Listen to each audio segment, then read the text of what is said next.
प्रभु यीशु मसीह के प्रिय और मधुर नाम में आप सबों को जय मसीह की, प्रेज द लॉर्ड यीशु सहाय कहती हूँ। मेरे यूट्यूब चैनल पर और फेसबुक पेज पर आप सबों का बहुत बहुत बहुत स्वागत करती हूँ। परमेश्वर पिता का धन्यवाद देते हैं कि इन दिनों में हम लोग क्रूस की यात्रा का अध्ययन कर रहे हैं, क्रूस की कथा का अध्ययन कर रहे हैं और ये बहुत ही गंभीर टॉपिक है जिसको कि हम मत्ती रचित सुसमाचार, मरकुस रचित सुसमाचार, लूका रचित सुसमाचार और यूहन्ना रचित सुसमाचार, ये चारों को मिला करके, चारों सुसमाचार को मिला करके जो एक निचोड़ निकलता है, निष्कर्ष निकलता है, उसको हम लोग सीखने का प्रयास कर रहे हैं कि चारों सुसमाचार में वचन हमको क्या बताता है। तो हम इसको स्टेप बाय स्टेप सीख रहे हैं, जिसमें हम लोगों ने यरूशलेम में विजय प्रवेश को देखा था पिछले दिनों में, और उसके बाद में जो क्रूस की कथा है जिसको 7 पॉइंट है, हम जैसे देखें कि फसह की पर्व की शाम जब प्रभु यीशु मसीह ने अपनी अंतिम भोज अपने चेलों के साथ में लिया, वो एक स्टेप। गत्सेमनी बाग में प्रार्थना और प्रभु यीशु मसीह को पकड़वाया जाना।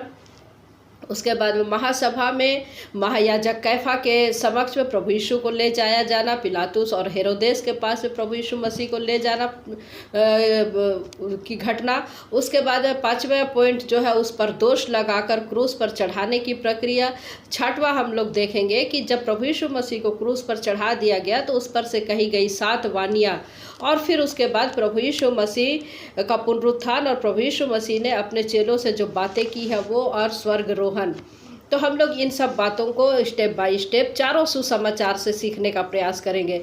तो जिसमें हमने लास्ट एपिसोड में फसह की पर्व की शाम जब प्रभु यीशु मसीह ने अपने अंतिम भोज अपने चेलों के साथ में लिया है, इसका हम लोग चारों सुसमाचार से वर्णन देख रहे हैं। तो अब हम इसके आगे देखेंगे। हमने देखा था कि फसह का पर्व इसलिए महत्वपूर्ण है कि एक मसीही विश्वासियों के लिए, क्योंकि परमेश्वर ने पहले इजरायलियों को मेमने के लहू के द्वारा मृत्यु से बचाया।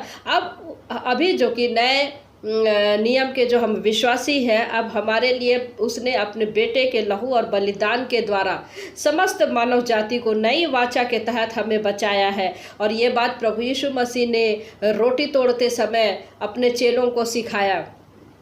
तो हम लोग यहाँ तक हम लोग अध्ययन कर चुके थे। यदि जो भाई बहन नहीं सीखे हैं उसको आप अवश्य ही पिछला एपिसोड में आप देख सकते हैं। हम उसके आगे का भाग को सीखेंगे।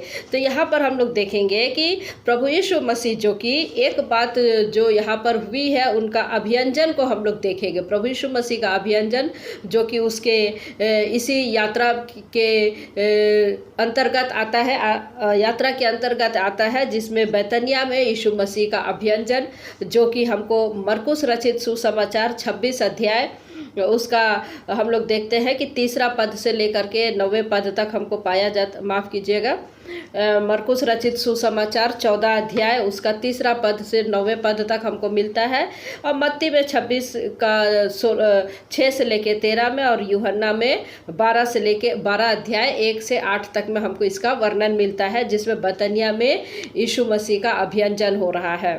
तो वहाँ पर हम देखते हैं कि शमौन कोढ़ी के घर में प्रभु यीशु मसीह जब भोजन करने बैठा था, तब वहाँ एक स्त्री संगमरमर के पात्र में जटामासी का एक बहुत ही कीमती बहुमूल्य शुद्ध इत्र सेंट लेकर के आती है, और पात्र तोड़ करके इत्र को प्रभु यीशु मसीह के सिर पर उंडेलती है।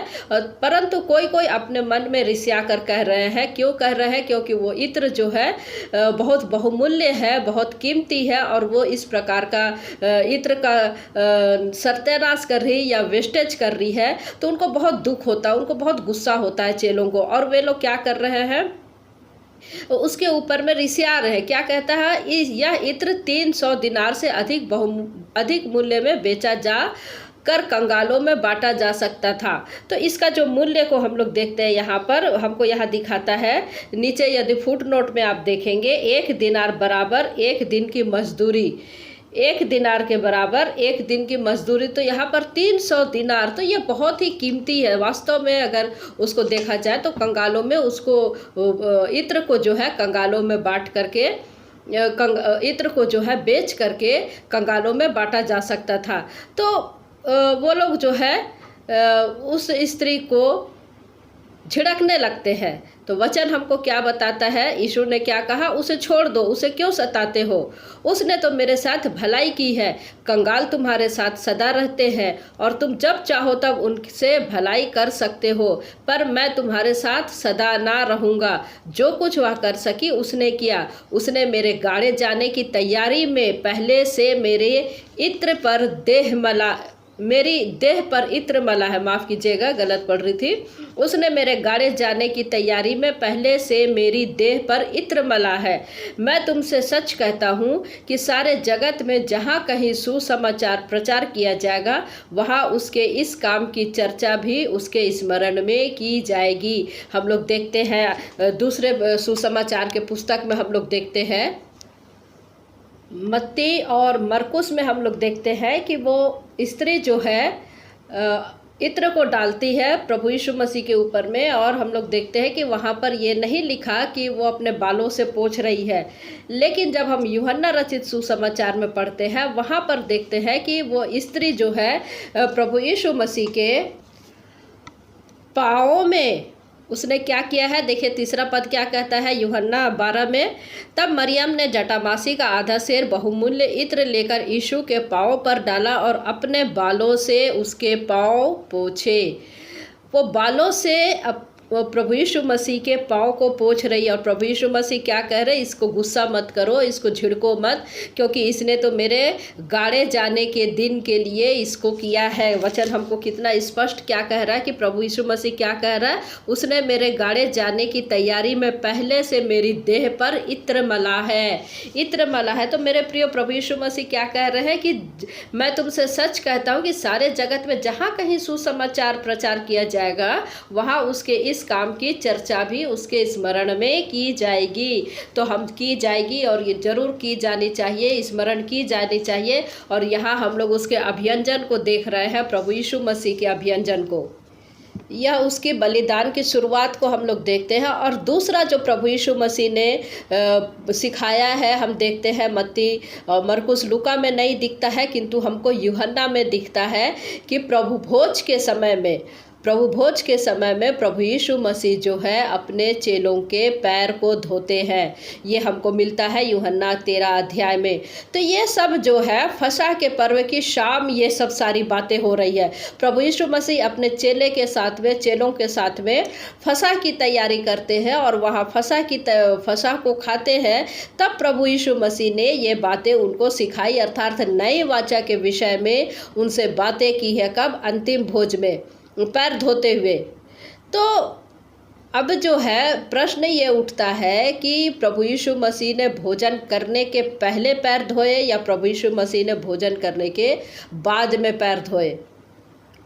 बाद में पैर धोए। तो मेरे प्रियो, इसको यदि हम अपने कल्चर के हिसाब से देखें, यहूदी कल्चर के हिसाब से देखें, तो यहूदी लोग जब खाना खाया करते थे, इजरायली लोग में ये कल्चर था कि लोग खाने के पहले हाथ पैर धोया करते थे। तो जहाँ तक संभव है कि प्रभु यीशु मसीह रोटी तोड़ने से पहले उन्होंने चेलों के पैर को धोए और ये संदेश दिया कि तुम में कोई बड़ा ना हो। प्रभु यीशु मसीह ने ये संदेश दिया कि तुम में से कोई बड़ा ना हो, तुम में से कोई छोटा ना हो, तुम सब बराबर हो। तुम एक दूसरे के सामने अपने अपने को दीन करो, अपने आप को दीन करो। तो इस संदेश ने प्रभु यीशु मसीह ने फसह खाने से पहले यहाँ पर पैर धो करके दिया है, पैर धो करके दिया। तो हम क्या देखें यहाँ पर?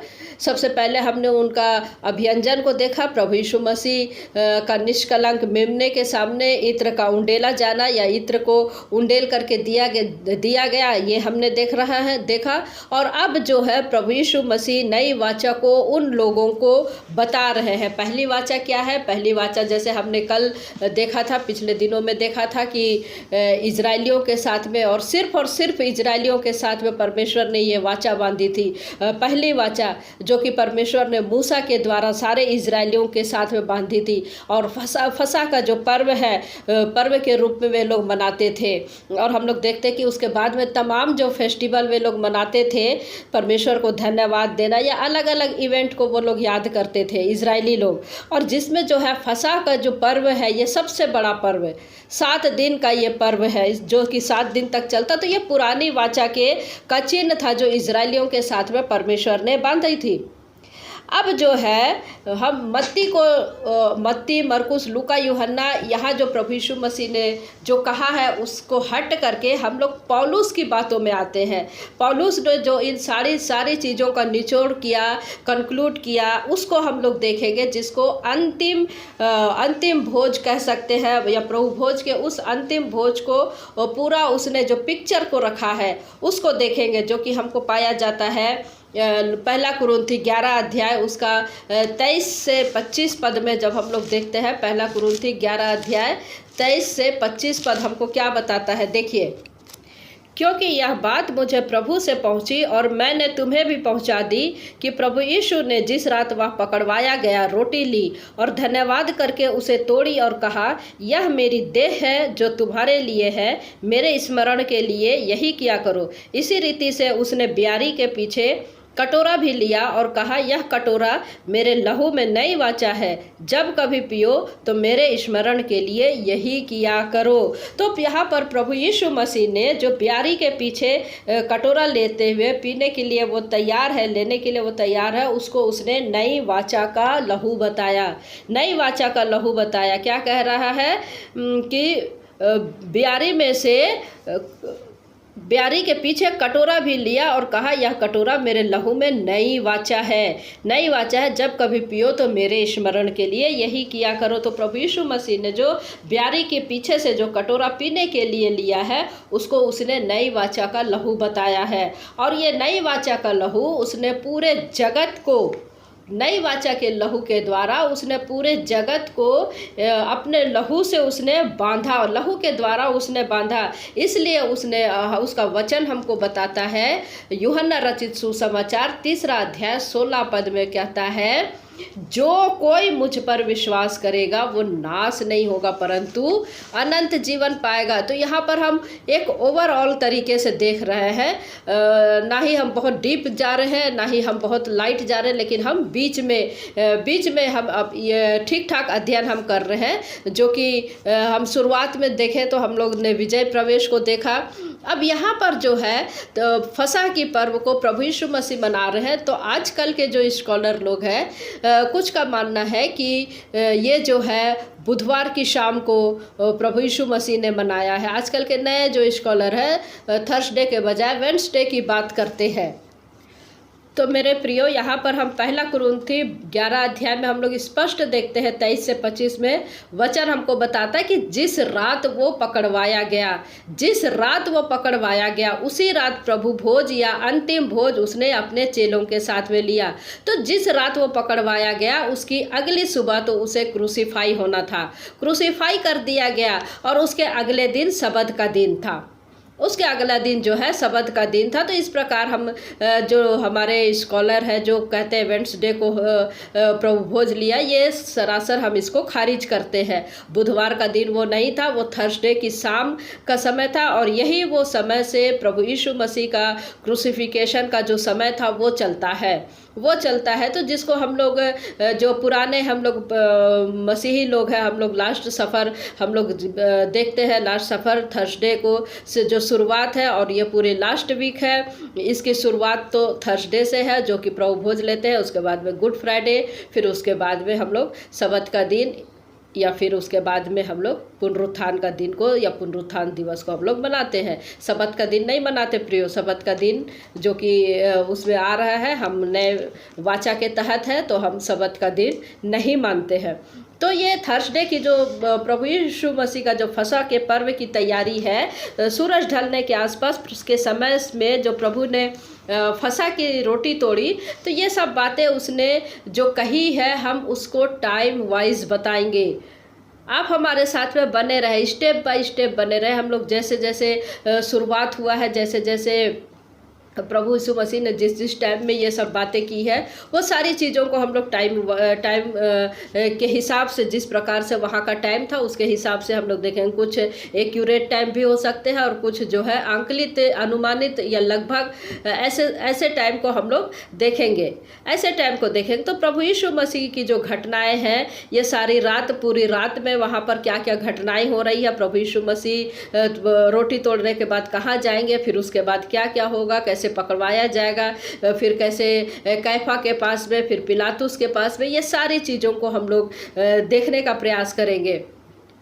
क्रूस पर चढ़ाए जाने की बातें, प्राण छोड़ने की बातें स्टेप बाय स्टेप हम लोग देखेंगे। तो आज की शाम जो हमने पिछला एपिसोड में देखा उसका ये दूसरा एपिसोड है, और ये फसह का पर्व का जो, या फसह का जो भोज है जो प्रभु यीशु मसीह अपने चेलों के साथ में खा रहे, ये पहला पॉइंट जो है यहाँ पर समाप्त होता है। और शाम के समय प्रभु यीशु मसीह जो है अपने अंतिम भोज अपने चेलों के साथ में खा रहे हैं और अपने वाचा के विषय में बता रहे हैं। तो ये हमारा पहला पॉइंट समाप्त हुआ। हम अगले पॉइंट में हम गत्समनी के बाग के बारे में चर्चा करेंगे, और ये पूरे चारों सुसमाचार के आधार पर हम लोग इसका स्टडी को करेंगे। तो आप हमारे साथ में बने रहें और प्रभु के वचन में दृढ़ होते जाए, मजबूत होते जाए और आत्मिक आशीषों को प्राप्त करें। परमेश्वर पिता इन वचनों के द्वारा हम में से प्रत्येक को आशीष दे। जय मसीह की। Praise the Lord. Yeshu Sahay.